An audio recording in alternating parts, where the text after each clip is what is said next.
একটা জিনিস আমি বলতে চাই, এজাজের সাথে আমার সিনগুলো খুবই ক্রিটিক্যাল ছিল।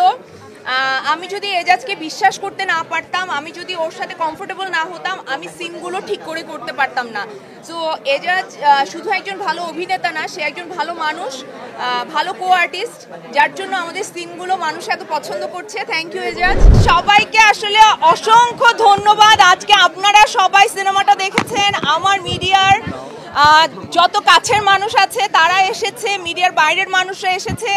আজকে প্রথম আমাদের হাউসফুল শো গেছে, এটা আজকে সত্যি কথা, বানায় বানায় বলছি না, আজকে সত্যি সত্যি হাউসফুল গেছে। আর ভীষণ ভালো লাগছে, কারণ আমাদের প্রথম দিনের যে অডিয়েন্সের অবস্থা ছিল তার থেকে আজকে এই দিনে এসে আমাদের অডিয়েন্সের যে অবস্থান হয়েছে এবং আমাদের সিনেমা নিয়ে যেভাবে কথা হচ্ছে সেটা ভীষণ আশার আলো জাগায়। এবং আমাদের পুরো টিমের পক্ষ থেকে আপনাদের সবাইকে ধন্যবাদ, যারা এসেছেন তাদেরকে ধন্যবাদ, এবং যারা এখনো এই সিনেমাটা দেখেননি তাদের সবাইকে আমন্ত্রণ তারা হলে এসে সিনেমাটা দেখেন, যাতে আরো কিছুদিন হলে সিনেমাটা চলে। মীনাকে সবাই পছন্দ করছে, পূজাকে সবাই পছন্দ করছে এশা হিসেবে, আমাদের প্রত্যেকটা চরিত্রকে সবাই পছন্দ করছে, স্পেশালি আমাদের ভিলেনকে সবাই ভালোবেসে ফেলছে।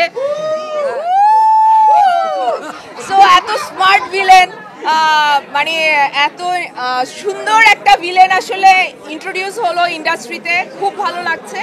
সবাই ভিলেনের অনেক প্রশংসা করেছে, আমাদের সবার প্রশংসা করেছে। সানি ভাই এটা ঠিক করেছেন, আমি কিছুই করি নাই, আমি আমার ডিরেক্টরকে বিশ্বাস করতে চাই, কো আর্টিস্ট যেই আসবে আমি তার সাথে অ্যাক্টিংটা ঠিক করে করতে চাই। এটা তো ভীষণ ভালো লাগে। আমি এত বছর ধরে চিৎকার করছি যে নারী প্রধান গল্পে কাজ করতে চাই, নারী প্রধান গল্পে কাজ করতে চাই।